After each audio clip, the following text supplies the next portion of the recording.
Going to be adding Erik into my live. Ugh. If I can actually add him in here somehow. No, there we go. There we go. Hello. I invited you. Yes. Hello, hello. Hello. How are you over there? I'm doing really well. How are you doing? I'm doing great. I'm gonna look her out if she keeps barking. But so I actually tagged you in a post this morning, and I think that will be a great place to start off with the fact that people need to stop jumping. We're going to be talking about not going to extremes and the importance of actually evaluating where you are now and the resources you have and pretty much busting myths, because if you follow Erik, you obviously know he's all about myth busting Mondays and pretty much shoving a lot of very obvious facts to people. But the thing is, when you're so emotional and when you want a result so badly, you don't have the logic to actually be like, well, duh, that's logic. So I guess we'll take it from there, and basing off things like 75 hard and people wanting results yesterday and actually putting in the science to it and realizing results don't happen that fast if you want them to last. For sure, yeah. I think that a big part of everything is thinking about the long run, right? When we look at different fads and when we consider these programs like you just mentioned, 75 hard, I didn't even know what that was up until maybe like a few days ago. And when I hear about that, I'm just kind of like, well, it sounds a bit drastic, but for some people, maybe it'll work. Who knows? It's definitely not something that I would recommend, or yeah, I wouldn't even like suggest it. But it's one of those things that it's like maybe it gives someone that kick in the butt to get them going in the right direction. Maybe. I don't think it's a good idea. I don't think that it's even, and this is what makes it not a good idea, that it's not sustainable, right? Um, but then when you mention like, as far as like the myth busting that I'll do, like myth busting Mondays, um, maybe to you and I, those kinds of things, they're obvious facts. But we are so deep in it that it's just like, of course, we know that rice is not going to be a good source of protein. It's going to be more of a carbohydrate, right? But there are lots of folks who might not know that. I'm working on a post that it talks about education being an important part of just overall health, general health, fitness, and all of that, because some folks might say that education is not an important piece of the puzzle, but I would strongly argue that it definitely is. Imagine if we have, and this is what the post is going to mention, that here, folks like you and I are telling people, consume adequate amounts of protein, right? Like we want to make sure that we're getting enough protein. But what about the person that thinks rice is a protein source? And that right there is a downfall from an educational standpoint. So again, I think that we'll do this myth busting and do all these different things, and like you mentioned, there can be these obvious facts, but education is still an important piece of the puzzle, because to you and I, we know this, and other coaches might know it, but then you have other coaches that maybe have a really nice physique. You have dietitians and trainers and all of this, and they might just be spewing some just straight up just shit information. And the biggest thing in whatever it is that we do with education is you can't just say one thing and be like, this is why it is. It's because there's going to be nuance to everything. And just like when someone says, like pretty much anything in general, it's just like you need a hat. Let's just say what's an example of something people always say? Oh yeah, so you can't just cut out that much calories, for example, and go down to like 1,500. But it's like, yeah, but you don't know what that person was doing before. You didn't ask questions on how small that person is, what that person's activity was like, if they were eating before.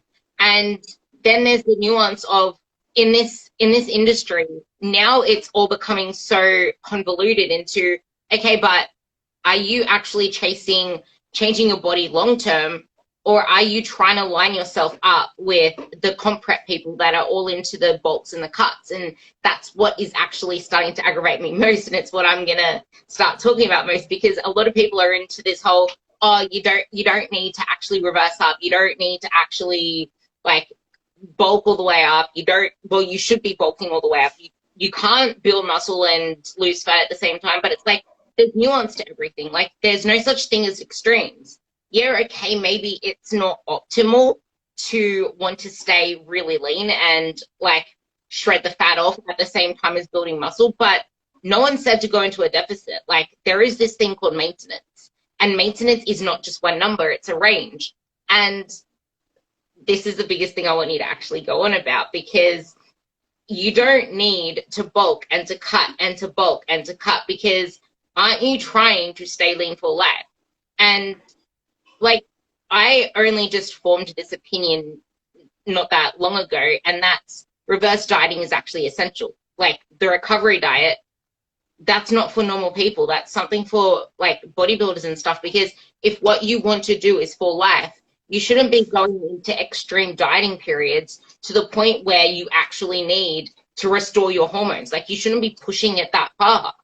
And I guess that's where the nuance comes in, because it's like if you're an active person and you've been maintaining on like 2,000 calories, 2,100 calories, 1,800 calories, you're not going to jump it all the way down to like 1,300, 1,400 and keep driving that to the point where, hey, we need to jump you all the way back up to 2,000. It's like, no, let's like not gradually increase things like an idiot and just go like 100 calories at a time, but actually do it in a way that's just like, you shouldn't be dieting for that long. Again, nuance, because if you have a lot of body fat, you're not going to get metabolic adaptation straight away. Like it takes time. So maybe you can go into like the science of why it is so important to realize you don't need to go into the extremes. It's just moving the pendulum and realizing when you actually change your quality of foods and eat real food, get the actual non-ultra processed foods in, get the protein and get more veggies in. Just by doing that, you can easily put yourself into a deficit without actually changing calories to start with, because you'll be performing more and your expenditure will actually probably be going up. And then you can actually move from there, and you'll realize that that is actually how you can maintain a leaner body once you get to that position. It's not a position of, hey, let's bulk, put all this excess fat on, or let's shred again, and that pendulum. For sure, yeah. There tends to be a lot of extremes that come in and out, and I think that a large part of it does have to do with two things. One is going to be just diet culture in general, where the diet culture pushes us to kind of think about like eat less, move more, and like that's the solution to everything. Now, don't get me wrong. Yeah, eat less, move more. Sure, that's a recipe, right? Or part of a recipe. But that's also like that's like if someone were to tell me, and I don't bake, but if someone were to say like, yeah, sugar, butter, flour, and heat up the oven for whatever amount of time or something. I'm like, okay, yeah, great. What am I going to do? I'm probably going to burn the house down if I were to do that. So yeah, eat less, move more, even though it's not wrong, probably not best advice because there's nuance missing there. So the whole diet culture, pushing this idea that skinny and less is good, right? Less food, less body size, right? So like a smaller individual. And then at the same time, if we take comparison in there, because maybe this has to do with diet culture as well, but do we have just general population individuals comparing themselves to someone who's preparing for a show, right? Someone who's going to compete on stage in bodybuilding or physique or, whatever it might be, or comparing themselves to a professional athlete, comparing themselves to someone that they saw competing in the CrossFit games or something like that. Like, there's going to be nuance to all these things. So of course, if we take a step back and look at what's happening physiologically, if we think that less and less and less and less is going to be the solution, that's going to be a problem, because like the question that I always ask is, until when? We're going to diet down, diet down, diet down. And then what? Like you said, is it going to be bulk like crazy and then diet down again? There has to be this point where we meet somewhere in the middle, because the constant dieting down is going to have this impact on thyroid hormones. It's going to have an impact on sex hormones, on bone health, on immune function. It's going to have this impact on all these different things. And then think about this too. If we're constantly going bulk, diet down, bulk, diet down, what kind of relationship are we really building for the long term? From a psychological standpoint, are we looking to really have these long-term habits of gain a bunch, lose a bunch, gain a bunch, lose a bunch, and then thinking that that's okay and that's how we're supposed to live, when in reality, that's not really sustainable. And ultimately, we know that sustainability is the key to all these things. So I think the biggest question to ask is, why am I doing this? Why am I really trying to achieve a particular physique? And do I understand the potential consequences that this can have on many things, from metabolism to sex drive to the potential of having children if that's a goal, to not getting sick, especially now that COVID is around, all these different things that we really got to consider, which kind of ties back to comparison and diet culture kind of coming together. Everything you just said is exactly what I want you to dig into, because it's like, if you're just going to keep pushing the bulk and the cut, are you really making the progress you want to make in general? Because most people don't push up enough or for long enough because they get uncomfortable, especially females. And if you're going to be putting on the same fat, losing the same fat, like most people push the wrong direction for too long. And someone said a quote and it stuck with me for life. It's like, do you just want to lose weight but look worse? Like, is that really the goal? Your goal should be, like, maintenance is the goal. And it's the lifestyle that you also need to consider, like you said, because if you're not factoring in the fact that we're not, like, the gym and what we, like, the foods that we eat, it's not supposed to take up so much of our lives. And it's also why I get so annoyed. Well, yeah, okay, giving them credit and all for being creative with food, but there are lots of people that literally do not have full-time mum jobs, full-time life jobs, putting out all these amazing recipes, and then people look to that stuff, and then they start wanting what they can't have, or wanting things they can't have in terms of they can't put in the time to create all these different things, or it's like the buffet effect. And it's like, you don't need to spend that much time in the kitchen. Like, you need to think about, like you said, the intent. Are you trying to make this part of a lifestyle that you can sustain? Or do you want to burn out too early and say, no, this is too much of an effort? And I want you to go back onto that whole less. And it's like, okay, but to what point? And then there's the before and after photos. But I don't agree with the term after, because it's like, what happens after that? Do you just drop dead? Like, do you not have a life after that after photo? Is it just like, here's your before, here's your after, goodbye, you're not a human anymore, you're dead? Like, there is life after that, but what is happening after that?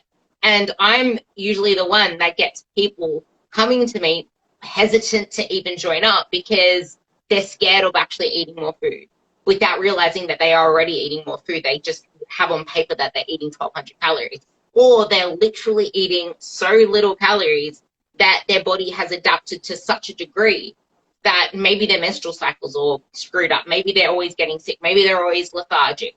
And then as soon as they start the new lifestyle, they think it's not for them, because the habit still, like, they've been in this treacherous state for so long that they're scared to actually eat more, because they associate eating more with fat gain, or that's actually not the cause for as long once they start to realize. But then it's, I need to actually stop doing so much and associating, like, doing all this energy expenditure with the fact that if I don't do as much exercise, I'm going to gain fat. It doesn't equal that. And yeah, talking about pretty much that, because they're just afraid, not only physically, but their mental state from doing all of that, like friggin' extreme shit. It makes it harder for them to even make a change. For sure. Yeah, because I think that in large part this comes from, I think it's important to talk about extremes, right? Because if we think about extremes and how we tend to sometimes function in extremes, um, function in the sense of mentally, right? So folks might think that, yeah, I have to go less calories, less food. Um, and for what? Because we want to achieve something that is not sustainable, right? There's this idea that we have, and it's like, where does that come from, right? Where does this come from that we have to look a particular way? And again, is it from comparison? Is it from diet culture? Is it from being told that you're either fat or skinny your entire life? And who are the people that are saying this to you, right? And then does this drive you to go and try to compete? Does this drive you to try and just achieve a particular body composition? But at what cost? Is it going to cost you your period? Is it going to cost you your friendships and a social life? And then also thinking about physiologically, well, what's happening here? Because if I'm going to drive this down, if I'm going to eat less and eat less and eat less in pursuit of either fat loss or just being skinny, I think it's important for people to stop and evaluate and ask themselves, well, what am I really trying to do here? Am I really trying to be as skinny as I can possibly be?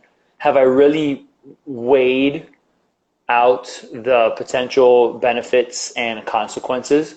Because if we think less is the solution, eventually there's going to be that point of adaptation where the body says, all right, this is where I'm happy at. I'm going to stop losing weight at 1,100 calories.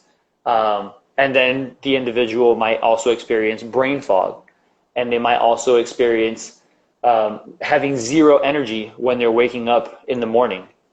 They might experience cravings. They might experience just a change in some of their blood work. Again, like I mentioned earlier, thyroid hormones can be affected. Sex drive can be down on the floor. And then at what cost, right? So is this going to be, are we going to consider that that's normal? Is that going to become a new normal? Absolutely not. We know that none of those things are normal, but how do we get someone out of that, right? And I actually have an interesting story this is actually a friend of mine that her and I were having a conversation. I say she's a friend of mine for context because she was not a client or a patient of mine. And we had a conversation, and she was telling me about the fact that she didn't have her period. She hadn't had her period, if I remember correctly, and I hope that I'm not butchering her story, a year and a half without her period. And we were having this conversation, and I said to her, I said, friend, I'm not going to say her name, but friend, what are you really trying to accomplish with this? Like, what are you really trying to do in the big picture? Are you trying to lean out no matter what? Or are you concerned about your period and getting your period back? And do you want to potentially have children in the relatively near future, whenever she deems that sometime soon? And she just had this look of like, dang, you really gave me something to think about, because I said to her, I said, if being lean is what you're looking for, and she was already training and doing all those things, then it would be a matter of kind of figuring out what's going on with your nutrition, what's going on with your training, like what does everything look like there? Now, if you want to stay healthy and fit, but at the same time, you want to get your period back, then let's talk about that. Because if you want to get your period back, and she kind of told me a little bit about what she was doing and so on and so forth, ultimately she wasn't eating enough. And it's not like she was overtraining. She wasn't training like an insane amount. But I mentioned to her, I said, if you want to get your period back, find a way to slowly increase your calories. Start eating just a little bit more over time. You don't have to jump up by 500 calories immediately, but just something that your body's going to tolerate and feel comfortable with. And sure enough, I want to say maybe somewhere between 3 and 5 months later, she sends me a message and says, "Guess who got her period back?" So awesome. And I was like, "That's fucking awesome!" Like, and again, I want to drive this point home that less and less and less and less is not the solution. Less is the solution at times, not for maintenance, not for overall general health, like generally speaking, but of course, context definitely matters. I've actually had that experience with quite a few girls, and I did not expect to have so many clients come to me without their menstrual cycle. And I think my tally is about 6 now. I've got 6 clients, their menstrual cycle back. But a lot of them, it actually took up to a good year of their body actually adapting, because their body maladapted to such an extent. And then if you throw in also the fact that 2 of them were on birth control, and then that in itself is a whole other demon, it's like you need to be patient with the cycle, and you need to realize that the body needs to feel safe in order to actually make any changes. It's not going to do shit if it feels like it's threatened for survival, because the body is made to survive. It's not starvation mode, it's called survival mode, because your body does whatever it can to bring you back to that state of maintenance. And you've touched on blood, and this one is actually, I wish we had longer, because it's like you'll get markers come back in the blood work that are off, but people just look to rectify what they're seeing. It's like, let's just shove a pill on that. Let's just shove some potion for what we're seeing on your blood work. But it's like, but sometimes trying to fix that blood work is going to drive the markers worse, because you're not actually addressing the root cause. Your body is making these changes and like elevating things and lowering other things that are showing in your blood work, because something in your system is not wrong. So it's actually doing this stuff to protect your body. But the biggest thing is when people try to lower their cortisol levels, it's like, but it's there for a purpose. It's trying to keep your body surviving. So it comes back to that. You can't just keep doing that less and less and less. It's like, yeah, you can band-aid it with whatever medicine to start with, but you're going to need to address the root cause and not let the bullet hole get deeper and worsen the effect. But then back to the less. It's like, yeah, okay, you'll get to a point where you're at this maintenance, but then you'll actually start to, people think you gain weight, but you gain fat. You can't gain weight if you're still in a technical deficit and you're not doing all these other things, but you can gain more fat because you're going to be losing that muscle mass. You're going to be storing a lot more belly fat because you have cortisol now, and you're going to become more insulin resistant because your body is not going to try and partition all the shit to your muscles. It's going to partition it to what needs it. So that is why you feel like you're going that way, and you're probably going to be performing less. So your expenditure will start being less too, and then surplus, and then you push more. And it's like you mentioned reverse again, and that's the thing, because you don't know how far her body's adapted. And your body isn't just anabolic to muscle, it's anabolic to everything.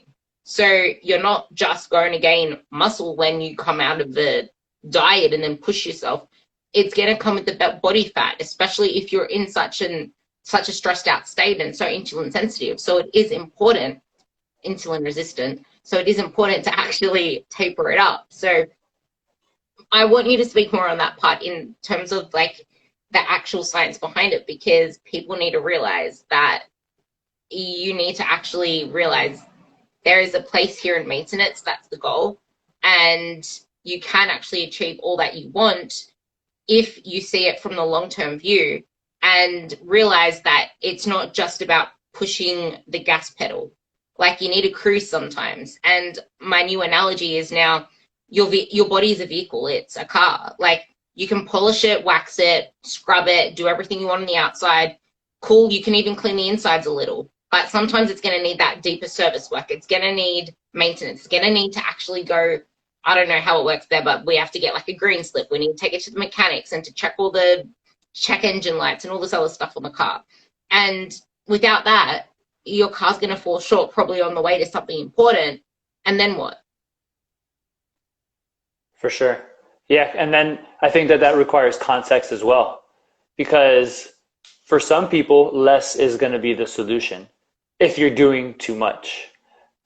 Meaning, if you're eating too much, eating less can be a solution. Um, but also until what point? Because I think the fact that you mentioned our body wanting to be at this maintenance phase, so that's where the word homeostasis becomes very important, right? Homeostasis, just our body wanting, like, this is normal for us. If we go here, our body's going to do whatever it can to get us up here. If we go here, our body's going to do whatever it can to go here. Um, and that's, again, where context is very important, because if we think about if someone is in a stressed state, I mean, stress comes and goes. Exercise is a form of stress. I don't know, a coworker being an asshole is a form of stress. Someone driving horribly in traffic could be a form of stress. COVID is a form of stress, and all these different things, right? But stress comes and goes, right? We have some stress and cortisol goes up and whatnot, but then the idea is if it goes up, we want that homeostasis, right, to bring it back down to normal. But if our body is in this constant state of, am I going to get enough food? On top of, I'm getting these updates on my phone, on top of the work stuff, on top of, okay, what is the news and the government going to say now? On top of, oh my God, I have to eat less. On top of, oh my God, I have to go and work out. So it's all these on top of, on top of, on top of, on top of. And then it's almost like our body starts to adapt to this heightened level of stress from a physiological standpoint. And while we're continuing to kind of stress ourselves out, we're not doing ourselves a favor by giving ourselves less food. Right now, I'm not saying go and stress eat and comfort eat and all those things, but thinking that less and less is going to be the solution, it's not, because then our body starts thinking that, hey, I have to adapt to this. It starts thinking that this is the new normal in a way, but it's not normal. It's actually dangerous for us, where there's this metabolic adaptation where the body thinks, okay, this is where I'm supposed to be. And then there's this shift in all these different hormones, from hunger hormones to stress hormones. You mentioned even insulin resistance as well. So then it's like we're doing all these other things thinking that it's healthier for us. Again, chasing who knows what, like what type of goal. But in reality, we're putting this extra stressor on our body. And I'm not going to sit here and say that our cortisol is going to be through the roof the entire time. Our body does a really good job at fixing that. But then what about the other things? What's going to end up happening to our thyroid hormones? What's going to end up happening to our blood sugar levels? Are they going to jump up? Are they going to go down? There's so many things that the body might go through, because it's just like going through this like shock, quote unquote, in trying to keep us at homeostasis. And I think, again, this is where context is super important, because what's someone's history? What's someone's actual goal? Like, what are they trying to achieve with all of this stuff? Because things can be taken out of context. And I think that that's why it's also important for people to be mindful of what they say. Even something like, I made a post about this recently. Rhonda Patrick, she was on the Joe Rogan podcast, and she's a very intelligent individual. But she said something that required context. She was talking about her going on keto, and she mentioned, just, regular population, if people are eating glucose, they're going to be burning glucose, and not be this like, they're going to be a fat storage machine, basically. Now, I mean, technically she's not wrong, she's not right, but she left out the context of calories, because calories matter. If we're going to talk about fat storage or fat loss or whatever it is, and you want to say eating keto and higher fat or more carbs and so on and so forth, it's always important to mention calories, and context matters in all these things. And like you said, education matters as well, and people don't realize that fat, Broderick Chavez says, is the best. It's like, fat is going to go straight to your ass. It gets stored as fat. Carbs need to actually go through the process to even get converted to fat. And protein, well, that's the hardest thing that's ever going to convert to fat.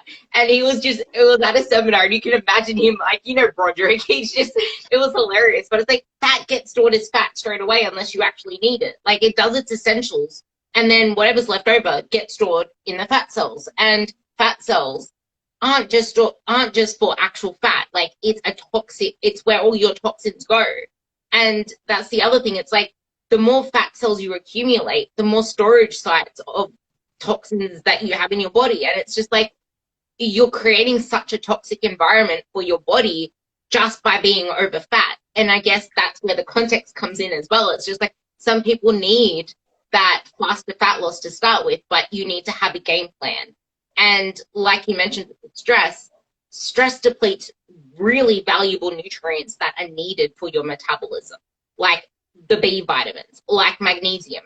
And without those, your actual, like, let's just call it your metabolic cycles, because there's like a few of them. Your metabolic, try to keep it simple, your metabolic cycles can't actually do the rounds because it's lacking the input. It's like, you can't make pancakes without egg, for example. It's like, well, that's just an example. It's like, you can't just put flour into a pan and be like, there you go, there's your pancake. Like, you need all the ingredients to make the freaking pancake. You need all the ingredients to get your body to actually churn the fat. And same with the cortisol.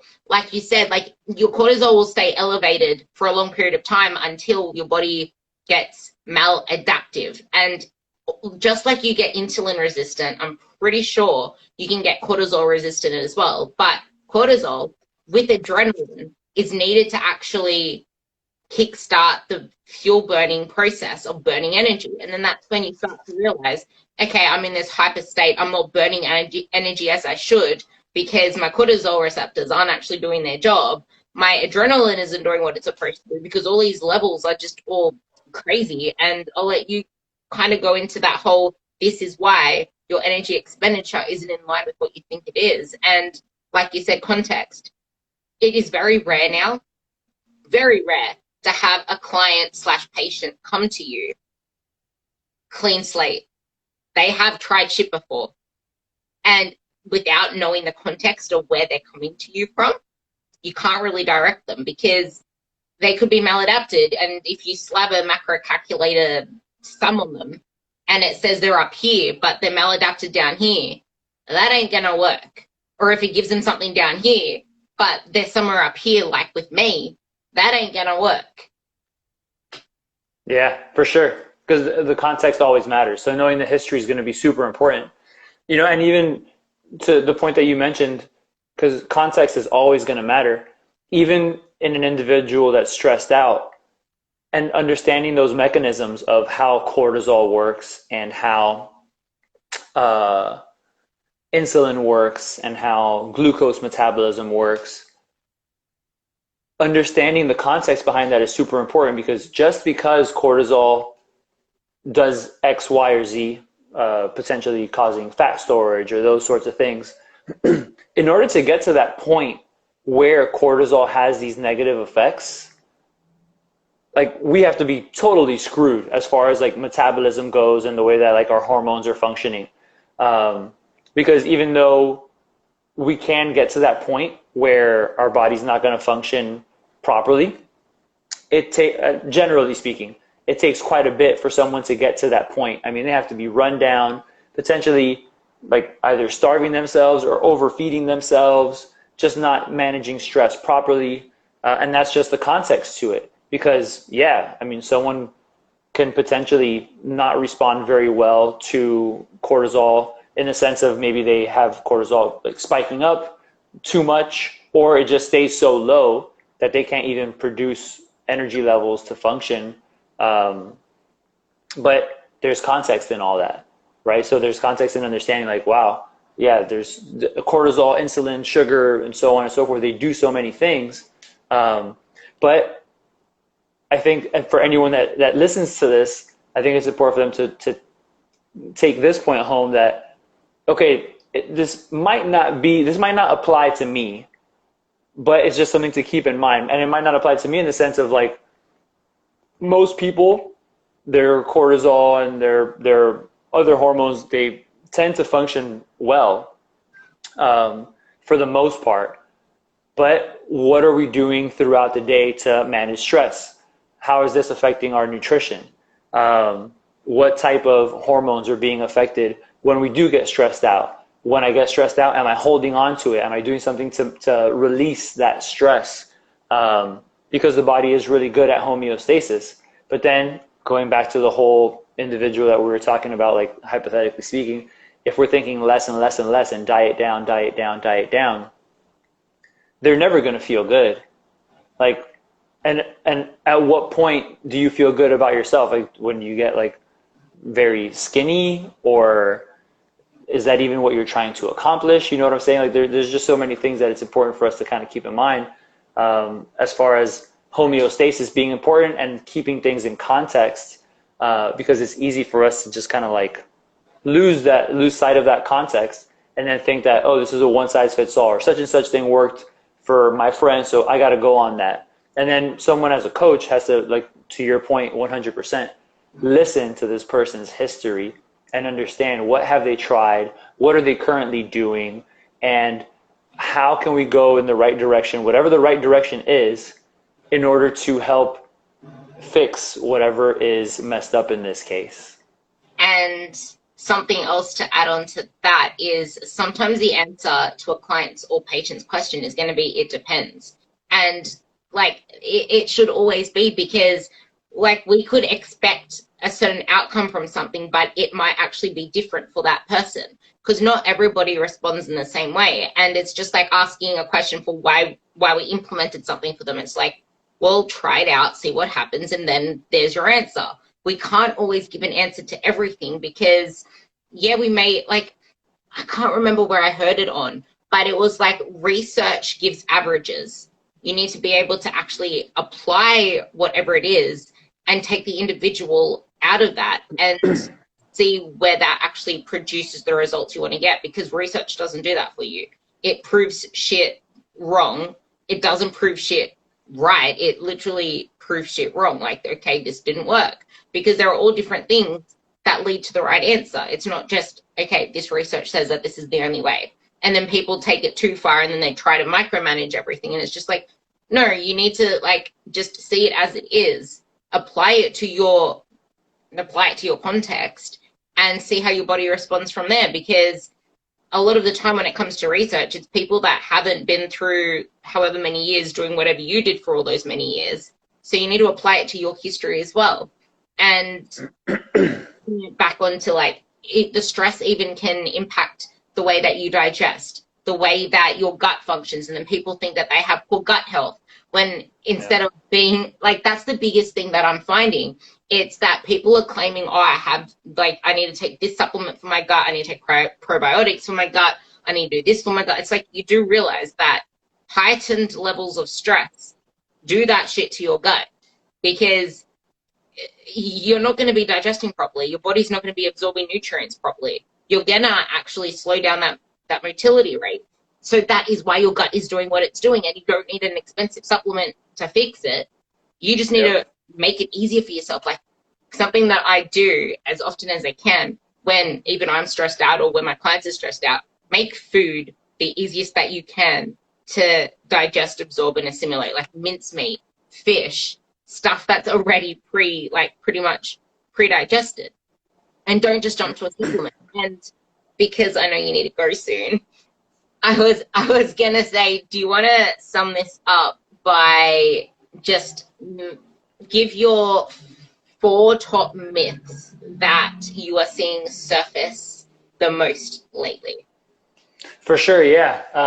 And maybe hopefully we can do this again some other time. I know schedules can get kind of crazy and whatnot. But 4 top myths.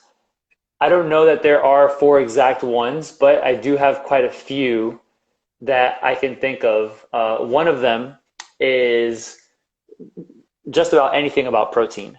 When it comes to protein being bad for the kidneys,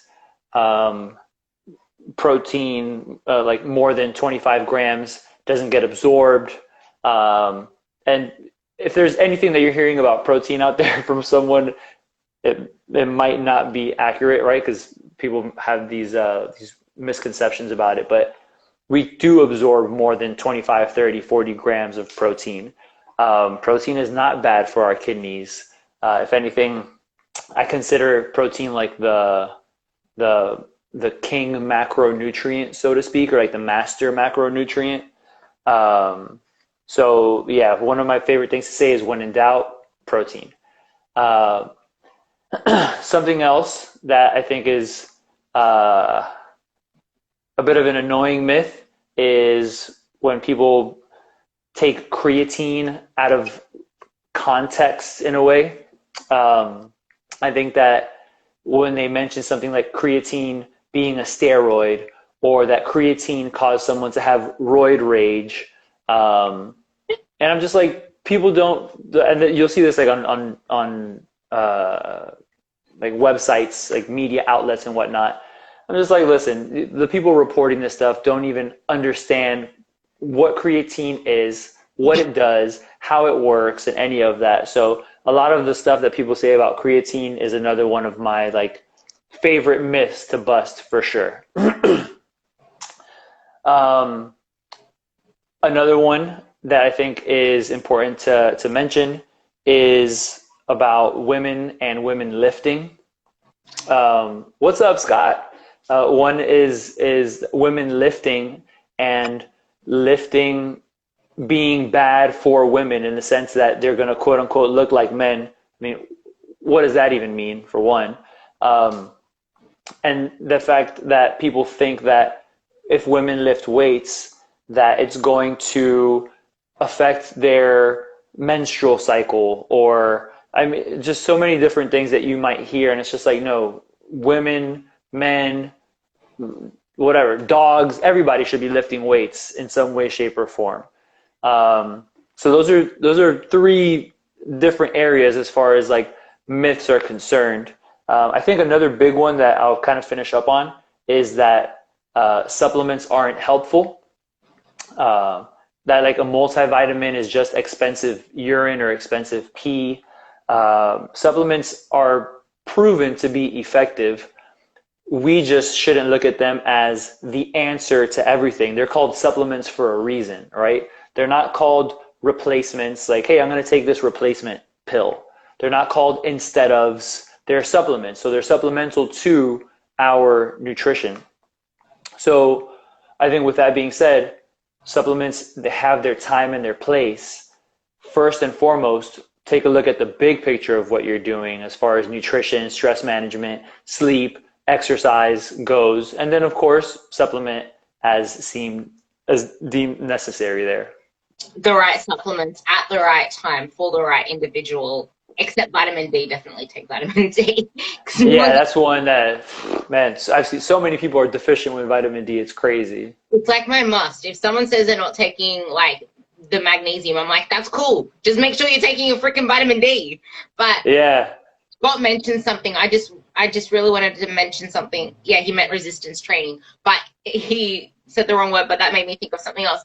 Yes, protein is the king for everything because your mitochondria relies on enzymes, and enzymes are protein. You're not going to have a healthy functioning mitochondria, which, hey, is actually what burns fat and burns energy and does all the good shit. You're not going to have that functioning if you're not eating enough protein, because protein isn't just for muscles, and that's why you don't just absorb the 25 grams. It's used for everything, your bones, your hair. Like, I know for sure that since I've been fueling myself properly, my hair came from there to all the way down to my bum in like literally 2 years, because wow. That, I don't know how, but I'm actually eating properly now. Like, I'm not cuts and stuff for bodybuilding and all that stuff. So yeah, I just wanted to really touch on that, but this was such a great live. We touched on so much more than I expected, didn't we? So all of we that did. We post it up as well because there's so much goodies in here, and I'll put it onto my podcast. And thank you for coming on. For sure, it was my absolute pleasure, and I think it could be cool if we are able to ever do it again. I know it was kind of crazy just trying to get this one to go. My schedule's kind of wild.